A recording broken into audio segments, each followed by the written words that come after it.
Okay, चलो start करें। Illustration 4 illustration 4 की जब बात करते हैं तो चलो स्टार्ट करें। हाँ ना बोलते जाओ फटाफट।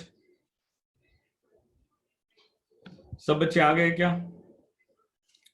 ओके, सौरभ बोल रहा है यस। नगर वाले सारे बच्चे आए क्या? अहमदनगर वाले सारे बच्चे आए क्या? सौरभ तो दिख रहा है। और कौन था अहमदनगर में?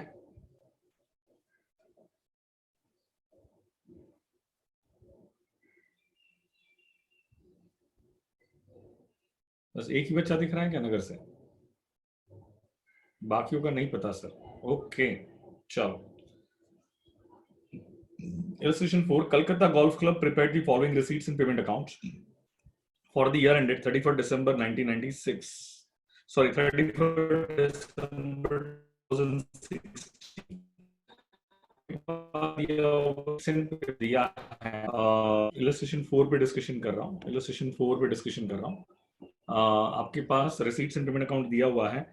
अच्छा, मुझे एक बात बतानी है आपको। Just have to tell me one thing. Please ध्यान से मेरी बात को सुनोगे, मैं क्या बोल रहा हूँ।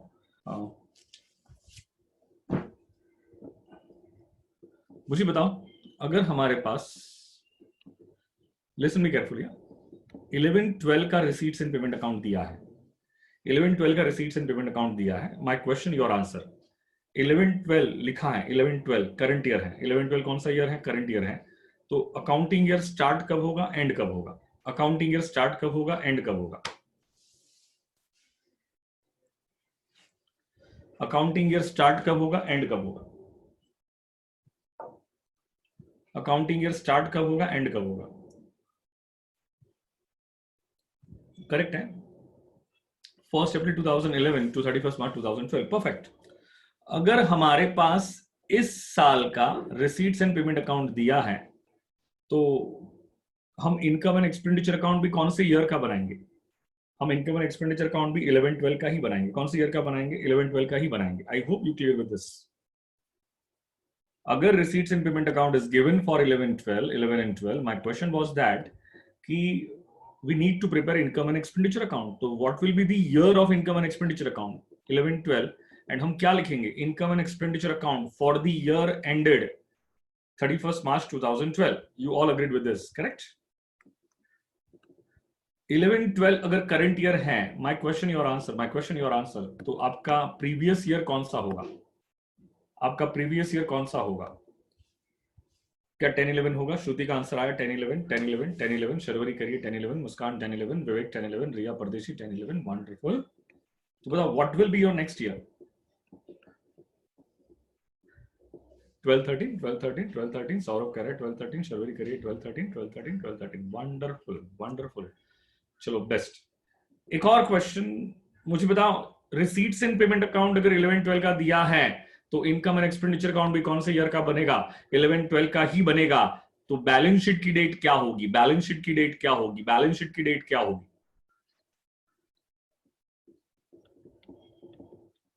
31st March 2012। Am I correct? जब बैलेंस शीट प्रिपेयर करते हैं तो हम क्या लिखते हैं? Balance sheet for the year ended 31st March 2012 लिखते हैं कि बैलेंस शीट एज ऑन लिखते हैं? बैलेंस शीट क्या लिखते हैं? एज ऑन लिखते हैं।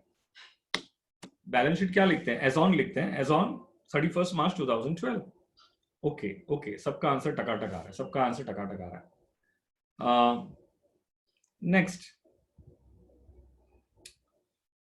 मुझे बताओगे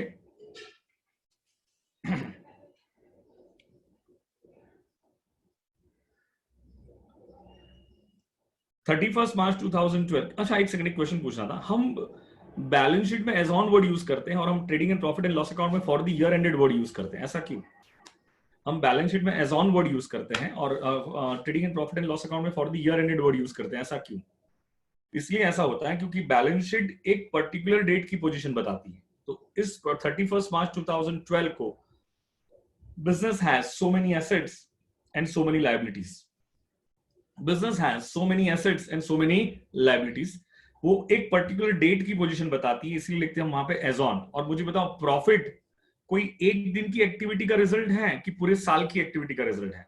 जो ईयर एंड में प्रॉफिट आता है, प्रॉफिट एंड लॉस अकाउंट से जो प्रॉफिट आता है, क्या वो एक दिन की एक्टिविटी का रिजल्ट है कि पूरे साल की एक्टिविटी का रिजल्ट है? पूरे साल की एक्टिविटी का रिजल्ट है। आई hope you connect my point clear. This profit is because business में बहुत सारी एक्टिविटीज होती हैं। business sells goods, purchase goods, business does many activities, and because of these activities at the year end क्या एक business profit generate करता है क्या? business क्या generate करता है? profit generate करता है क्या? तो ये जो profit generate करता है, तो ये profit generate करना कोई एक दिन की activity का result नहीं है। It's a accumulated activity for the whole year. Therefore we always say trading and profit and loss account, income and expenditure account for the year ended so and so। Correct है। जो हम balance sheet बनाते हैं, अगर 11-12 का receipts and payment account दिया है, तो कॉमन सेंस तो यही कहती है कि हमारा इनकम एंड एक्सपेंडिचर अकाउंट भी कौन से ईयर का होगा? 11-12 का होगा। और हमारी बैलेंस शीट कौन सी डेट की होगी? 31 मार्च 2012 की होगी। और इससे हम क्लोजिंग बैलेंस शीट कहते हैं। बोलो कौन सी बैलेंस शीट कहते हैं? इससे हम क्लोजिंग बैलेंस शीट कहते हैं। क्या कहते हैं उसे? क्लोजिंग बैलेंस शीट कहते हैं। मेरा क्वेश्चन आपसे ये है, क्या ये ही क्लोजिंग बैलेंस शीट में क्या नंबर ऑफ एसेट्स,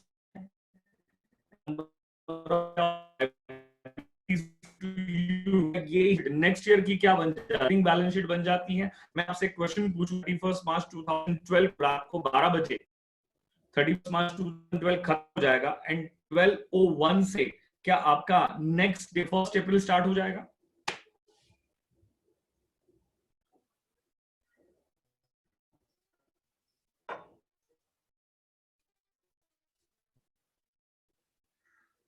हाँ मुझे बताओ, 1 अप्रैल 2012 और 31 मार्च 2000, 1 अप्रैल 2012 और 31 मार्च 2012 में कोई भी डिफरेंस नहीं है। कोई भी डिफरेंस नहीं है। सुनो मेरी बात को ध्यान से। अगर इस डेट पे इतनी सारी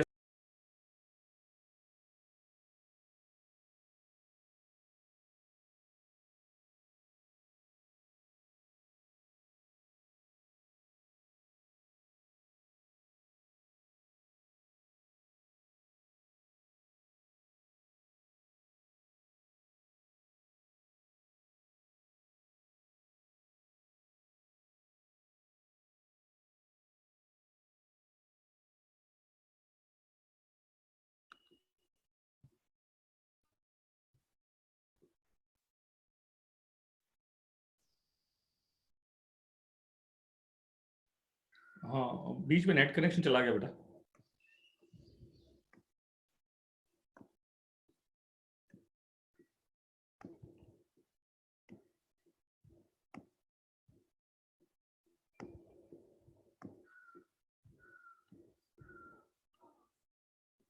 okay, am I Audible?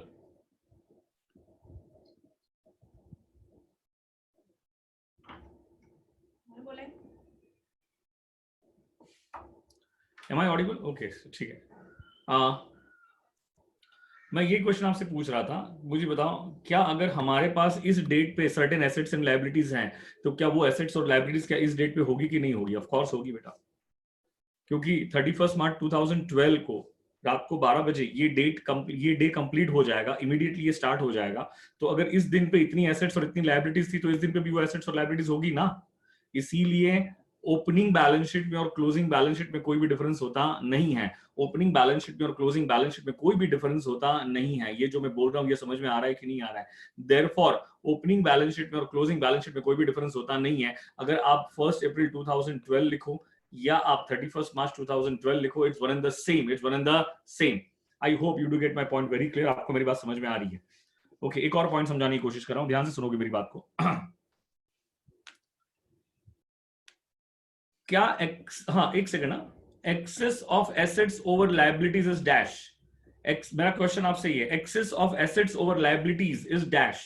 Access of assets over liabilities is dash. Capital नहीं कहते बेटा, कैपिटल नहीं कहते। You are wrong. Shruti, Riya, Pardeshi, Shruti, Prerna, absolutely incorrect. Capital word कभी यूज होता ही नहीं है एनपीसी में। कौन सा वर्ड यूज होता है? Capital fund. कौन सा वर्ड यूज होता है? Capital fund. हम कौन सा वर्ड यूज करेंगे? Capital fund. अब मुझे बताओगे 31 मार्च 2012 को नंबर ऑफ एसेट्स थी 10 लाख रुपीस। कितने की थी? 10 lakh rupees. Total of assets is nothing but total of liabilities. अगर थर्ड पार्टी लायबिलिटीज माइनस करेंगे, उसका टोटल आ रहा है 6 लाख रुपीस। तो क्या 4 लाख रुपीस क्या आपका कैपिटल फंड हो जाएगा क्या? ये कैपिटल फंड 31 मार्च 2012 की बैलेंस शीट में कहां पे दिख रहा है? लायबिलिटी साइड में दिख रहा है। मुझे बताओ क्या इसे हम क्लोजिंग कैपिटल फंड कह सकते हैं? क्या कौन सा कैपिटल फंड कह सकते हैं? Capital fund, my question to you, capital fund ने क्या बन जाएगा? क्या ओपनिंग का कि नहीं बनेगा? हाँ या ये ही closing capital fund next year का क्या बन जाएगा? ओपनिंग कैपिटल फंड बनेगा कि नहीं बनेगा? हाँ या ना?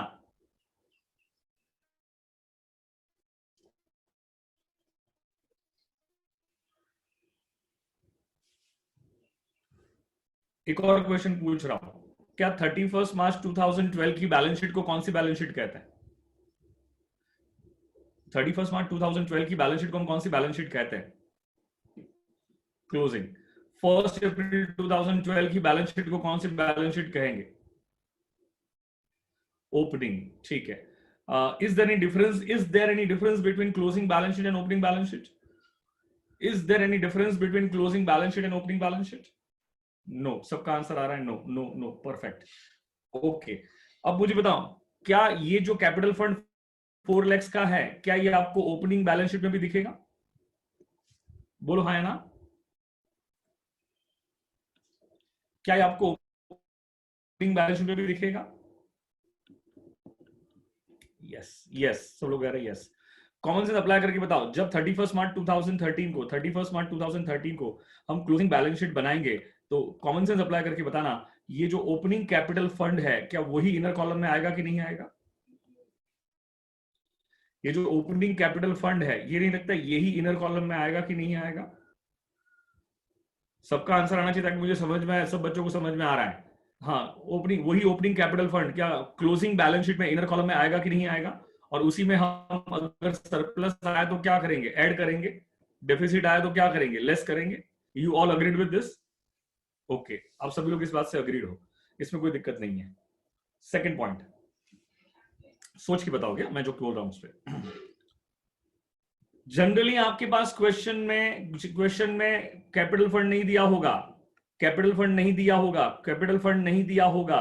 विदाउट कैपिटल फंड जो महाराष्ट्र बोर्ड में थे, जनरली हमारे पास हर एक क्वेश्चन में, 12th में हर एक क्वेश्चन में कैपिटल फंड रेडीमेड होता था, अवेलेबल होता था। लेकिन अब आपके पास क्वेश्चन में कैपिटल फंड नहीं होगा, कैपिटल फंड नहीं होगा, तो मुझे बताओ विदाउट कैपिटल फंड क्या क्लोजिंग बैलेंस शीट पॉसिबल है? क्या without capital fund closing balance sheet possible है? क्या without capital fund closing balance sheet possible है? सब लोग बोल रहे हैं नो नो नो नो। तो अब मुझे तो कैपिटल फंड नहीं दिया है और आपको 31 मार्च, हाँ, मैं जो जो जो क्वेश्चन पूछू उसका आंसर करना। 12-13 का रिसीट्स एंड पेमेंट अकाउंट दिया है, तो हम 12-13 के रिसीट्स एंड पेमेंट अकाउंट से क्या बनाएंगे? क्या 12-13 का इनकम एंड एक्सपेंडिचर अकाउंट बनाएंगे? और हम बैलेंस शीट कौन सी डेट की बनाएंगे? 31 मार्च 2013 की बनाएंगे। कौन सी डेट की बनाएंगे? 31 मार्च 2013 की। But the main problem is that capital fund is missing, capital fund is missing, capital fund available नहीं है। जब भी कैपिटल फंड क्वेश्चन में अवेलेबल नहीं होगा, तो मुझे बताओ, क्या हमारे पास, क्या ओपनिंग बैलेंस शीट अगर होती तो क्या वहां से कैपिटल फंड पता चल जाता? यहाँ पे नहीं, 31 मार्च 2013 की बैलेंस शीट में हम कौन सा कैपिटल फंड लिखते हैं? क्या opening capital fund inner column में लिखते हैं कि नहीं लिखते हैं? और ओपनिंग कैपिटल फंड क्या है? प्रीवियस ईयर का क्लोजिंग, करंट ईयर का क्या बन जाता है? ओपनिंग बन जाता है। लेकिन अगर क्वेश्चन में कैपिटल फंड मिसिंग है, क्वेश्चन में कैपिटल फंड मिसिंग है, तो माय क्वेश्चन टू यू, क्या हम ओपनिंग बैलेंस शीट बना सकते हैं? क्या हम ओपनिंग बैलेंस शीट बना सकते हैं? माय क्वेश्चन टू यू, क्या हम ओपनिंग बैलेंस शीट बना सकते हैं? हाँ या ना? माय क्वेश्चन टू यू, क्या हम ओपनिंग बैलेंस शीट बना सकते हैं? यस, ओपनिंग बैलेंस शीट बना सकते हैं। तो ओपनिंग बैलेंस शीट में क्या यहां पे एसेट्स आएगी, यहां पे लाइबिलिटीज आएगी, लेकिन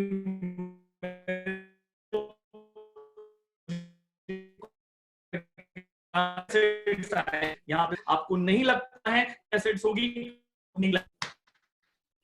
मेरे बच्चों, मुझे जरा बोलना होता है, यहाँ पे जितनी भी एसेट्स होगी, जितनी भी लाइबिलिटीज होगी, सब वो ओपनिंग एसेट्स और ओपनिंग ओपनिंग लाइबिलिटीज होगी। रिपीट कर रहा हूं, यस रिपीट कर रहा हूं, वेट फॉर 30 सेकेंड्स।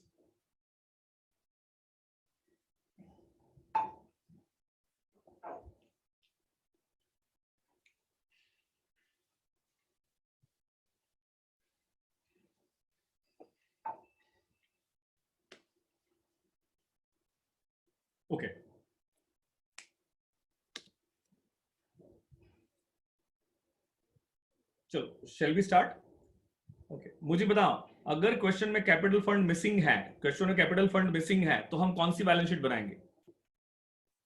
रिस्पॉन्स करोगे, हम कौन सी बैलेंस शीट बनाएंगे? ओपनिंग बैलेंस शीट बनाएंगे। अगर क्वेश्चन में कैपिटल फंड मिसिंग है तो वर्किंग नोट में हम कौन सी बैलेंस शीट बनाएंगे? हम कौन सी बैलेंस शीट बनाएंगे? ओपनिंग बैलेंस शीट बनाएंगे। ओपनिंग बैलेंस शीट बनाने के लिए हमारे पास क्या चाहिए? एसेट्स एंड लायबिलिटीज मत बोलना, opening assets and opening liabilities चाहिए। क्या चाहिए? Opening assets and opening liabilities चाहिए। तो क्या with the help of opening assets and opening liabilities would you be able to find the capital fund? और वही जो कैपिटल फंड आएगा उसी को क्या हम क्लोजिंग बैलेंस शीट में क्या इनर कॉलम में लिख सकते हैं? क्या क्लोजिंग बैलेंस शीट में इनर कॉलम में लिख सकते हैं क्या? आई hope you connect my point clear. वापस एक बार बोल देता हूं, क्वेश्चन में जनरली ओपनिंग, हाँ क्वेश्चन में जनरली कैपिटल फंड का आपके एग्जाम में अगर क्वेश्चन आया तो मान लो 100% कैपिटल फंड मिसिंग होगा, 100% कैपिटल फंड मिसिंग होगा। और अगर 100% कैपिटल फंड मिसिंग है तो माय क्वेश्चन टू यू, मेरा क्वेश्चन आपके साथ ये रहेगा, मेरे बच्चों, अगर कैपिटल फंड मिसिंग है तो क्या आप opening balance sheet working note में बनाओगे क्या? ओपनिंग बैलेंस शीट और प्रीवियस ईयर की क्लोजिंग बैलेंस शीट में कोई भी डिफरेंस नहीं है, लेकिन ओपनिंग बैलेंस शीट बनाने का सोल पर्पस क्या होगा कि opening assets minus opening liabilities हमें क्या मिल जाएगा? ओपनिंग कैपिटल मिल जाएगा। और उसी ओपनिंग कैपिटल को क्या हम क्लोजिंग बैलेंस शीट में इनर कॉलम में एज अ कैपिटल फंड लिख सकते हैं। Opening assets minus opening liabilities हमें क्या मिल जाएगा? ओपनिंग कैपिटल फंड मिल जाएगा। And that same opening capital fund may be right on closing balance sheet inner column. Okay, सबको समझ में आ गया, सबको समझ में आ गया, यू ऑल अंडरस्टूड।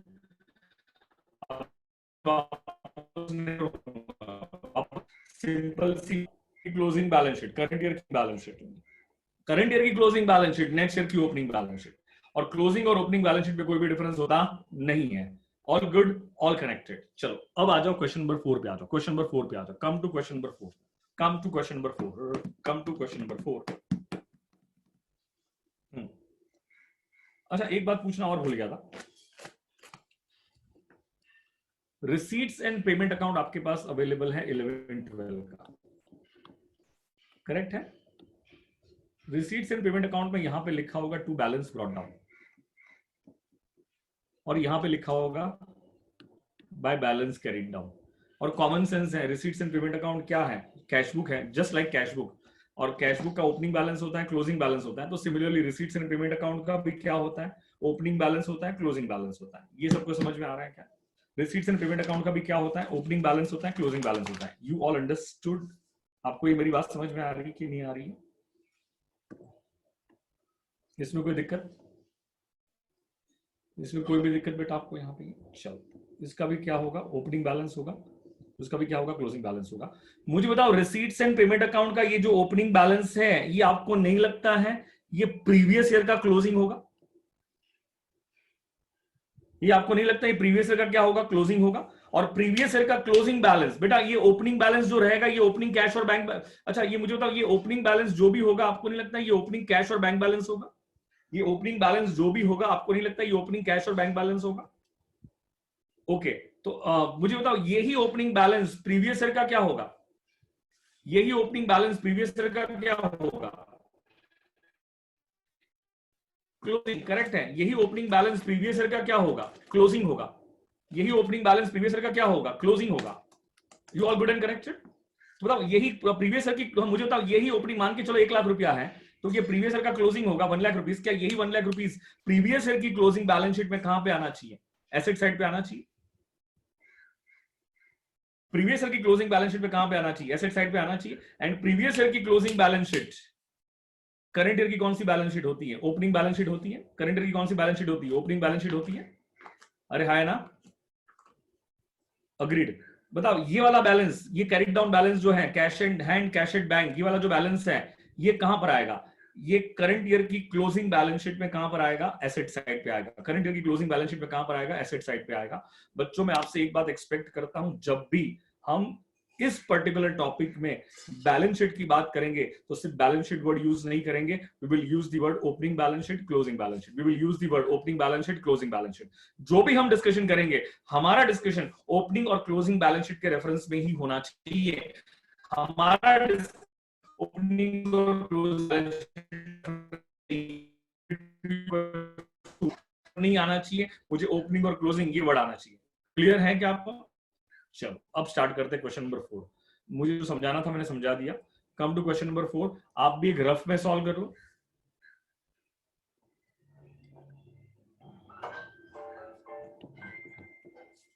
आप भी उसे एक बार रफ में सॉल्व कर लेना और फटाफट हम आगे बढ़ते, 2 क्वेश्चन सॉल्व कर लेते ताकि आप दोनों क्वेश्चन कर पाओ बेटा फटाफट। Calcutta golf club prepared the following receipts and payment account for the year ended 31 दिसंबर 2016। मुझे बताओ 31 दिसंबर 2016 लिखा, अकाउंटिंग ईयर स्टार्ट कब से होता होगा? 1 जन 2016 और ये एंड कब होता है? 31 दिसंबर 2016 को एंड हो रहा है, दिसंबर 2016 एंड हो रहा है। इसमें कोई डाउट है क्या आपको? मुझे बताओ इसका प्रीवियस क्या होगा, इसका प्रीवियस क्या होगा, क्या इसका 3 होगा क्या? अच्छा मैं आपको एक बात बता दूं, आपके एग्जाम में सीए फाइनल तक कहीं पर भी ऐसा लिखा आ जाए, क्या लिखा आ जाए 2015 2016, तो मान लेना your accounting year, wait for 15 wait for few seconds, Prasanna you are wrong. आपके एग्जाम में कहीं पे भी 2015 ऐसा लिखा आ जाए, 2016 ऐसा लिखा आ जाए, तो मैं आपसे क्वेश्चन पूछता हूं, आप मुझे आंसर करोगे। 2015 ऐसा लिखा है, 2016 लिखा है, तो मान लेना your accounting year starts from 1st Jan and it ends on 31st December. Your accounting year starts from 1st Jan and it ends on 31st December. Agreed? लेकिन अगर इस तरह से लिखा हो 11 12 12 13, then your accounting year starts from 1st April and ends on 31st March. इससे बच्चों को कोई दिक्कत नहीं होनी चाहिए, ओके यहाँ तक की बात समझ में आएगी।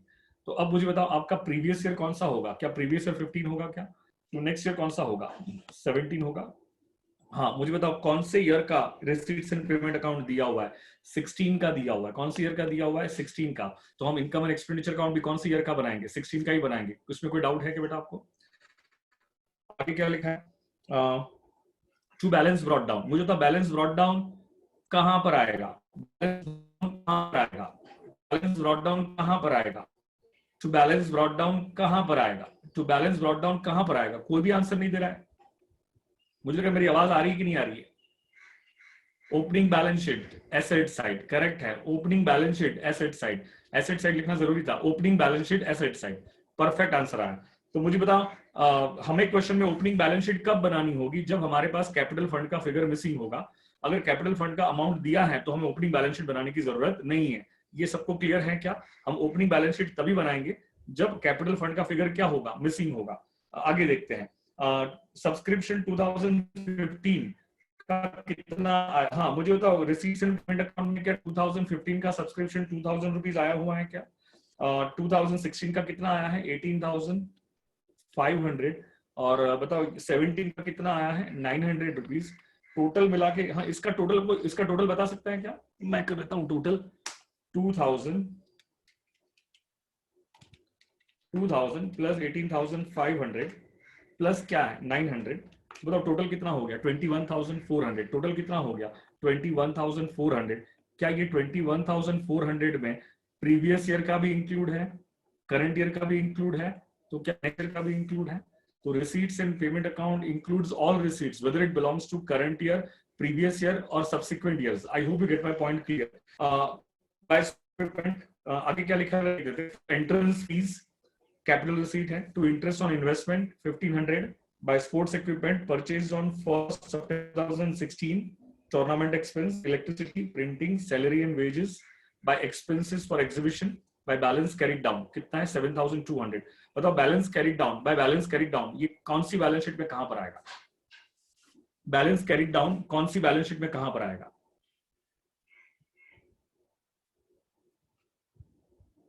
बैलेंस कैरिड डाउन कौन सी बैलेंस शीट पे कहां पर आएगा? क्लोजिंग में एसेट साइड पे, परफेक्ट आंसर है। क्लोजिंग में एसेट साइड पे परफेक्ट आंसर है। कुछ एडिशनल इंफॉर्मेशन दी है हमारे पास, कुछ एडिशनल इंफॉर्मेशन अवेलेबल है।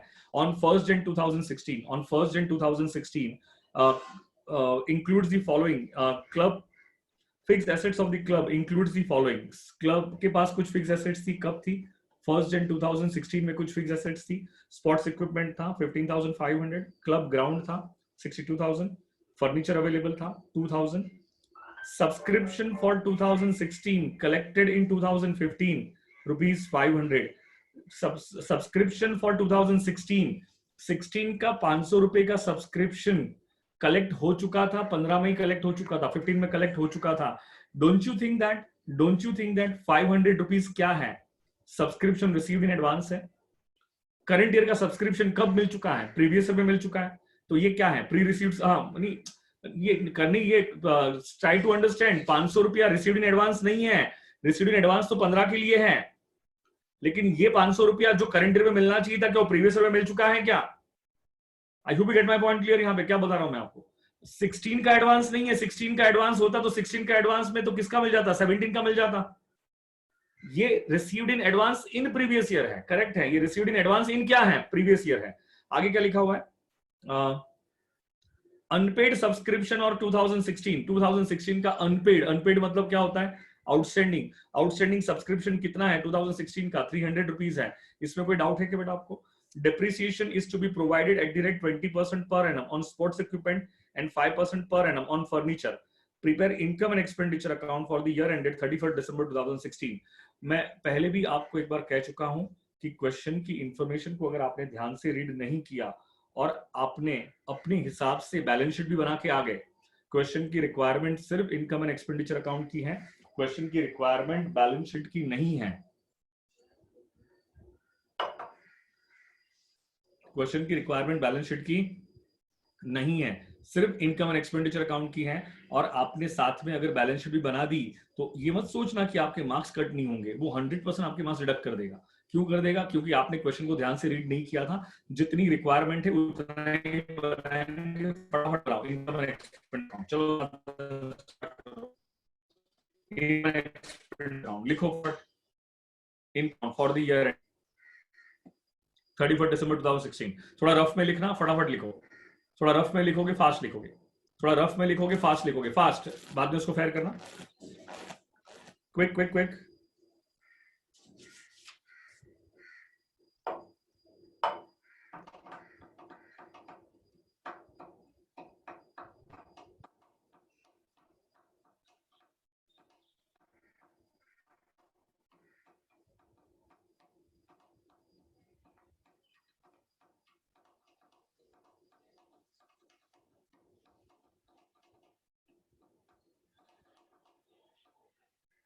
चलो स्टार्ट करो. Without to balance brought down, क्या इनकम एंड एक्सपेंडिचर अकाउंट में आएगा कि नहीं आएगा? नहीं आएगा. ये तो कहां जाता है? ओपनिंग बैलेंस शीट में एसेट साइड पे. कहां पे जाता है? ओपनिंग बैलेंस शीट में एसेट साइड पे. तो ये इनकम एंड एक्सपेंडिचर अकाउंट का पार्ट नहीं बनेगा और हमें ओपनिंग बैलेंस शीट भी बनानी नहीं है. सब्सक्रिप्शन की अगर बात करें तो बताओ, सब्सक्रिप्शन क्या इनकम है? यस, इनकम है. मेन सोर्स ऑफ इनकम है. तो क्या ये इनकम एंड एक्सपेंडिचर अकाउंट को क्रिएट होना चाहिए? होना चाहिए. इनकम एंड एक्सपेंडिचर अकाउंट में हम क्या प्रिंसिपल अप्लाई करते हैं?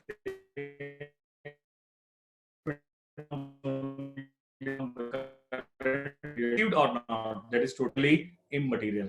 तो मुझे बताओ, तो प्रीवियस मुझे बताओ 18,500 कौन सी इनकम है? करंट ईयर की है. 900 क्या 1,500 लिखेंगे? यस. एक और बात, क्या ये 500 रुपीज करंट ईयर का था? यस, करंट ईयर का था.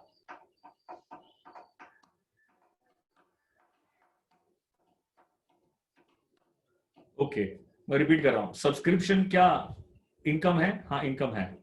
तो सब्सक्रिप्शन अगर इनकम है तो आपको नहीं लगता है कि इनकम एंड एक्सपेंडिचर अकाउंट को क्रिएट होना चाहिए? हाँ सर, क्रिएट होना चाहिए. You all agreed with this? Second point मुझे सोच के बताओगे.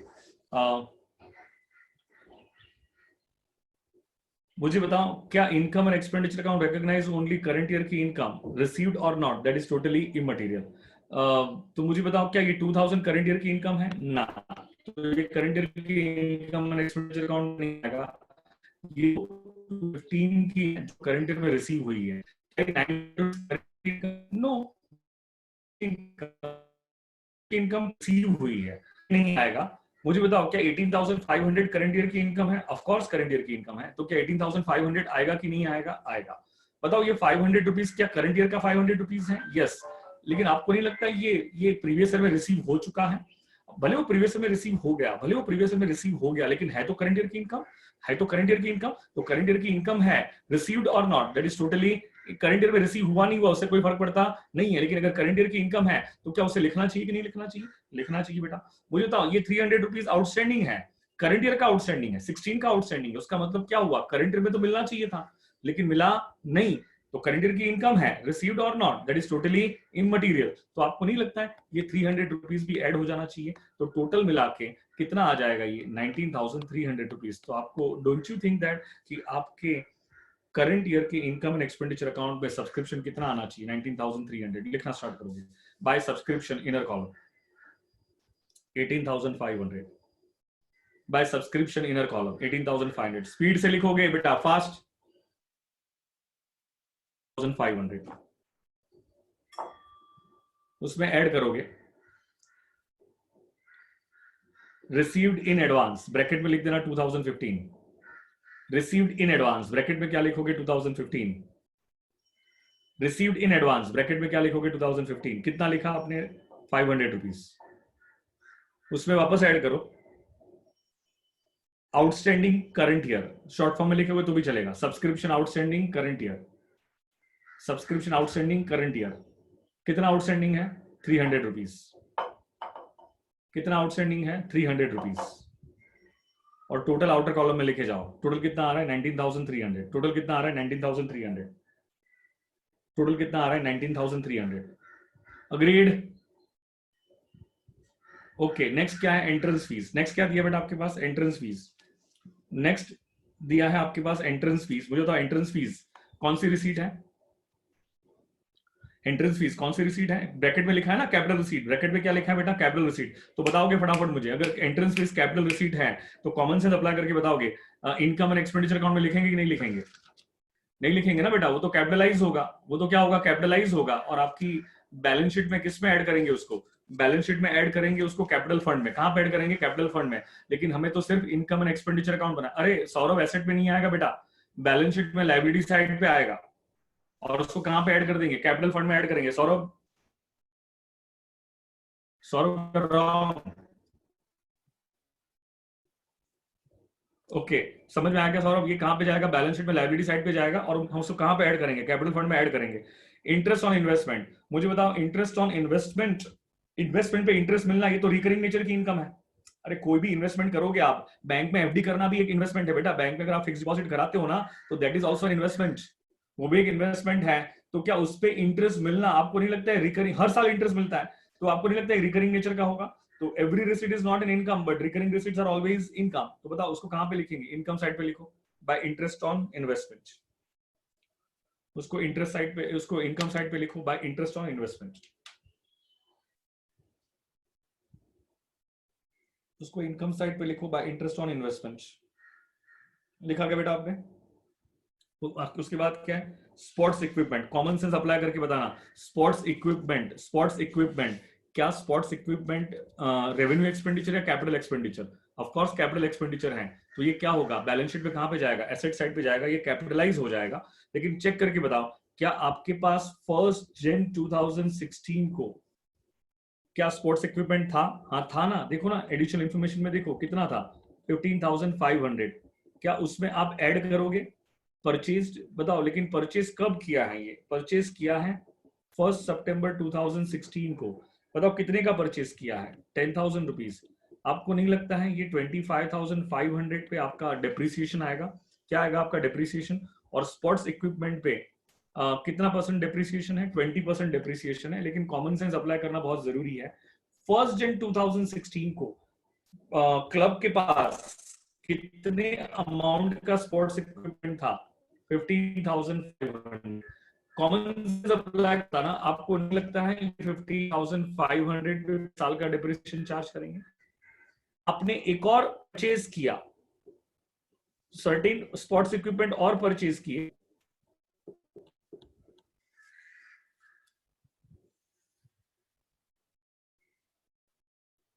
ओके 1 सितंबर 2016 को हमने 10,000 के स्पोर्ट्स इक्विपमेंट और परचेज किए। तो मुझे बताओ इस पे जो डिप्रिसिएशन आएगा, क्या ये पूरे 12 मंथ्स का आएगा कि सितंबर, अक्टूबर, नवंबर, दिसंबर की सिर्फ 4 मंथ्स का आएगा? कितने मंथ्स का आएगा? सिर्फ 4 मंथ्स का आएगा। ये जो मैंने बोला ये समझ में आया कि नहीं आया? ये 15,500 पे पूरे 12 मंथ्स का आएगा, ये 10,000 पे कितने मंथ्स का आएगा? 4 मंथ्स का आएगा। एक वर्किंग नोट बनाओगे, डेप्रिसिएशन ऑन इक्विपमेंट क्या लिखोगे? 15,500 मल्टीप्लाई बाय कितना परसेंट है? 20% है। मल्टीप्लाई बाय कितना परसेंट है? 20% है। तो मल्टीप्लाई बाय 20% और कितने मंथ्स का है? 12 मंथ्स। तो 12 डिवाइड बाय 12, 12 डिवाइड बाय 12, बताओ ये कितना आ रहा है? फास्ट मैं कर देता हूँ। 15,500 इंटू 20%, 3,100 कितना आ रहा है? 3,100। ओके, अब मुझे बताओगे ये जो रिमेनिंग 10,000 का एडिशन जो परचेज किया था उस पे कितने मंथ्स का आएगा? उस पे पूरे 12 मंथ्स का आएगा कि 4 मंथ्स का आएगा? कॉमन सेंस है यार, आपने परचेज किया था 1 सितंबर को, तो क्या उस पे क्या 12 मंथ्स का डेप्रिसिएशन चार्ज करोगे? Of course not. समझ में नहीं आ रहा तो multiply percent divide by into आएगा आपका 6,767। तो लगाओ कितना आ रहा है? 3,767। तो क्या ये डेप्रिसिएशन नहीं होगा आपका? तो बताओ डेप्रिसिएशन लिख दोगे आप? एक सेकंड, क्या हमें कोई बैलेंस शीट बनानी है? नहीं बनानी है। कोई क्लोजिंग बैलेंस शीट बनानी है? नहीं बनानी है। कोई ओपनिंग बैलेंस शीट बनानी है? नहीं बनानी है। तो लिखो फटाफट, डेप्रिसिएशन की इफेक्ट कहां पे लिखोगे? डेप्रिसिएशन इफेक्ट कहां पे लिखोगे? इनकम एंड एक्सपेंडिचर अकाउंट पे। अच्छा, इस पे भी कोई डेप्रिसिएशन है ना? रुक जाओ, एक और चीज था डेप्रिसिएशन पे, क्या था बताओ? फर्नीचर था। फर्नीचर पे कितना परसेंट डेप्रिसिएशन है? 5% डेप्रिसिएशन है। और फर्नीचर में देखो आपके पास फर्नीचर दिया है क्या? ओपनिंग में कितना दिया हुआ है? 2,000 रुपीज। और करंट ईयर में कोई भी फर्नीचर परचेज नहीं। अरे ध्यान से सुनोगे, क्या आपके पास ओपनिंग में फर्नीचर दिया है कि नहीं दिया है? एडिशनल इंफॉर्मेशन में चेक करो कितने का दिया है? 2,000 रुपीज का। और करंट ईयर में कोई भी फर्नीचर परचेज नहीं हुआ है। सर वो कैसे पता चला? अब देख लो ना, पेमेंट साइड पे देख लो, कहीं पे परचेज ऑफ फर्नीचर दिख रहा है क्या आपको? नहीं दिख रहा है। तो कॉमन सेंस अप्लाई करके बताओ, क्या ये 2,000 रुपीज पे 2,000 रुपीज क्या हम 5% चार्ज करेंगे कि नहीं करेंगे डेप्रिसिएशन? तो कितना आ जाएगा? 100 rupees. You all agreed with this? तो लिखोगे to depreciation on, to depreciation on क्या लिखोगे? To depreciation on underline sports equipment, to depreciation on sports equipment, to depreciation on sports equipment, inner column या outer column में लिखो तो भी चलेगा। आउटर कॉलम में लिख दो 3,767, 3,767 और उसी के नीचे लिखो फर्नीचर। बताओ फर्नीचर पे डेप्रिसिएशन कितना आएगा? 100 रुपीज। आउटर कॉलम में लिखोगे। बताओ क्या है नेक्स्ट? क्या आपके पास? चेक करो पेमेंट साइड पे, सीक्वेंस फॉलो करना। ऑलवेज एनपीसी में इंपॉर्टेंट ये है कि आप आपकी सीक्वेंस को फॉलो करोगे। क्वेश्चन में अगर सीक्वेंस फॉलो नहीं करोगे तो प्रॉब्लम क्या होगी? कोई ना कोई ट्रांजेक्शन मिस आउट हो जाएगा बेटा। तो लिखो उसके बाद क्या? Tournament expense. बताओ टूर्नामेंट एक्सपेंस कितना दिया हुआ है? 4,000 रुपीज। तो टूर्नामेंट एक्सपेंस कोई भी क्लब के लिए टूर्नामेंट एक्सपेंस कौन से नेचर का होता है? रिकरिंग नेचर का होता है। तो लिखोगे उसको रेवेन्यू एक्सपेंडिचर ट्रीट करो, इनकम एंड एक्सपेंडिचर अकाउंट में डेबिट करो। कहां पे डेबिट करोगे? इनकम एंड एक्सपेंडिचर अकाउंट को डेबिट करो to tournament expense, to tournament expense. किया क्या सबने? इलेक्ट्रिसिटी कोई एडिशनल इंफॉर्मेशन नहीं है तो इलेक्ट्रिसिटी कहां पर आएगा? Income and expenditure account. लिखो to electricity, fast, to electricity. एकदम फटाफट। हुआ क्या? उसके बाद है प्रिंटिंग। बताओ प्रिंटिंग कहां पे आएगा? Revenue expenditure account only revenue expenditure and revenue income. Salaries and wages कहां पर आएगा? Income and expenditure account. लिखोगे टू सैलरीज एंड वेजेस।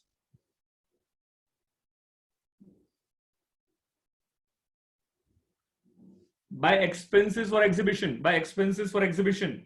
मुझे तो एक्सपेंसेस फॉर एग्जीबिशन कहां पे लिखोगे? एक्सपेंसेस फॉर एग्जीबिशन कहां पे लिखेंगे?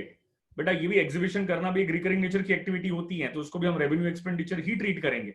अगर उसको रेवेन्यू एक्सपेंडिचर ट्रीट करते हैं तो कहां पे लिखेंगे? इनकम एंड एक्सपेंडिचर अकाउंट में डेबिट करो टू एक्सपेंसेस फॉर एग्जीबिशन। लिखा क्या आपने? बाय बैलेंस कैरिड डाउन कहां पे लिखोगे? पेमेंट साइड पे लिख दो बेटा, पेमेंट साइड पे लिखो 7,200। By balance carried down payment side पे लिख दो 7,200। By balance carried down payment side पे लिखो, पेमेंट साइड पे। अरे लिखेंगे ना बेटा। प्रेरणा ना बोल रही है, मुस्कान ना बोल रही है, बाकी सबने लिख दिया, बाकी सबने लिखा, बाकी सबने लिख दिया। मुस्कान बोल रही है क्लोजिंग बैलेंस शीट में आएगा, ओम बोल रहा है ये कहीं नहीं आएगा, ये जाएंगे बैलेंस शीट में एसेट साइड पे, और हमें कोई भी एसेट कोई भी बैलेंस शीट बनानी नहीं है, इसलिए उसको इग्नोर करेंगे। आई hope you get my point clear. बाकी सारे एडजस्टमेंट्स हो गए क्या? बाकी सारे एडजस्टमेंट्स हो गए, चेक करो क्या आ रहा है, सरप्लस आ रहा है, डेफिसिट आ रही है। बाकी सारे एडजस्टमेंट्स हो गए, चेक कर लो, सरप्लस आ रहा है, डेफिसिट आ रही है। बाकी सारे एडजस्टमेंट्स हो गए, चेक करो सरप्लस आ रही है कि डेफिसिट आ रही है। सरप्लस कितना आ रहा है? सरप्लस 6633। वैभवी का गलत है, अनुष्का तनुष्का करेक्ट है।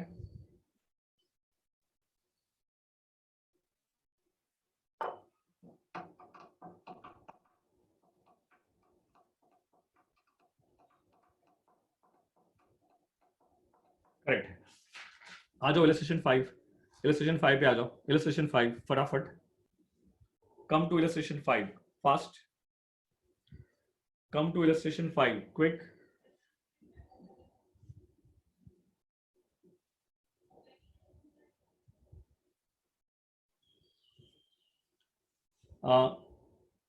चलो 5 क्वेश्चन एक बार रीड करो, और क्या क्या प्रिपेयर करोगे? इनकम एंड एक्सपेंडिचर अकाउंट,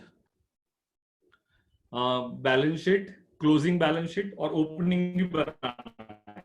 यहाँ पे ओपनिंग बैलेंस शीट भी मिसिंग है, ओपनिंग बैलेंस शीट मिसिंग है, ओपनिंग बैलेंस शीट दिया नहीं है। अरे सॉरी, कैपिटल फंड मिसिंग है, तो कैपिटल फंड मिसिंग है तो कैपिटल फंड कैसे फाइंड करते हैं? Bye preparing opening balance sheet. You all agreed with this? याद करो 12th में बहुत सारे क्वेश्चंस में ओपनिंग बैलेंस शीट अवेलेबल होती थी, लेकिन यहाँ पे हम ओपनिंग बैलेंस शीट बनाते हैं, ओपनिंग बैलेंस शीट प्रिपेयर करते हैं। तो फटाफट इतना प्रिपेयर करोगे? चलो क्विक।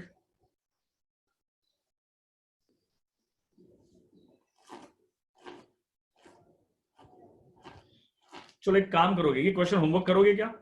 मैं कल डिस्कस करता हूं इसको। आप ये क्वेश्चन होमवर्क करो, मैं उसको कल डिस्कस करता हूं। मेरा एक दूसरा लेक्चर है 2:30 को, तो थोड़ी और 2-4 काम भी पेंडिंग है, तो यू डिस्कस दिस। मैं कल से इंग्लिश के लेक्चर का कुछ प्लानिंग बनाता हूं आपका, तो will try to make certain planning for English lecture. तो कंसिडरिंग दिस, तो आप अभी से स्टार्ट कर दो। सर एंट्रेंस फीस हमेशा क्या? हमेशा